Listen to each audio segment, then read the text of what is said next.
കാരണം എന്താണ്? കാരണം മറ്റുള്ളവരോട് പറഞ്ഞാൽ ഇത് കഴിഞ്ഞ തവണ 2 സീറ്റുമായിട്ട് ഉമ്മൻചാണ്ടി അധികാരത്തിലിരുന്നപ്പോ എന്താണ് സംഭവിച്ചതെന്നൊക്കെ ഈ നാട്ടിലെ എല്ലാവർക്കും അതൊക്കെ ഞാൻ പറയുന്നില്ല. ഇപ്പൊ അതൊക്കെ 5ാം മന്ത്രി സ്ഥാനം വരെ താക്കോൽ സ്ഥാനം എന്ത് ചെയ്യണം, NSS കൊടുക്കണം എന്ന് പറഞ്ഞാൽ മത പ്രീണനം നടത്തുന്ന ആളുകളായിരിക്കും ഭരിക്കുക എന്ന് പറയുന്ന ഒരു കാര്യമുണ്ട്.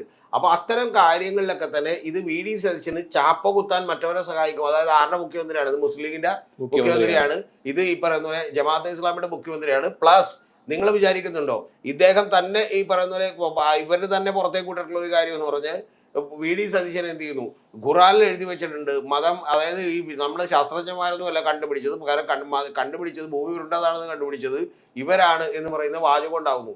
ഇത്രയും കാര്യങ്ങൾ കൊണ്ടിട്ട് RSS ഒക്കെ ശരിക്കും തുള്ളിച്ചാടുകയാണ്. കാരണം എന്താ, VD സതീശൻ അങ്ങനെ മുഖ്യമന്ത്രി ആയി കിട്ടിയാൽ പിന്നെ നാളെ മുതൽ ഈ പ്രചരണം തുടങ്ങാം. ഇപ്പൊ പ്രതീക്ഷ വിശ്വനാഥൻ അതിനു മുമ്പ് തന്നെ പ്രചരണം തുടങ്ങി കഴിഞ്ഞു. അതായത് UDF ഇനി ആര് ഭരിച്ചാലും ഈ പ്രചരണം വരും. ഞാൻ പറയുന്നത് KC വേണുഗോപാൽ ഭരിച്ചാലും രമേശ് ചെന്നിത്തല ഭരിച്ചാലും ബാക്കിയുള്ളവർ ഭരിച്ചാലും ഈ പ്രചരണം വരും. പക്ഷെ ഈ പ്രചരണം ഏറ്റവും എഫക്റ്റീവായി നടപ്പാക്കാൻ പറ്റിയ ആര് ഭരിച്ചാലാണ്? VD സതീശൻ ഭരിച്ചാലാണ്. ആ സമയം രമേശ് ചെന്നിത്തല ഭരിച്ചിട്ടുണ്ടെങ്കിൽ NSSന്റെ ആണോ എന്നൊരു സംശയം തോന്നും.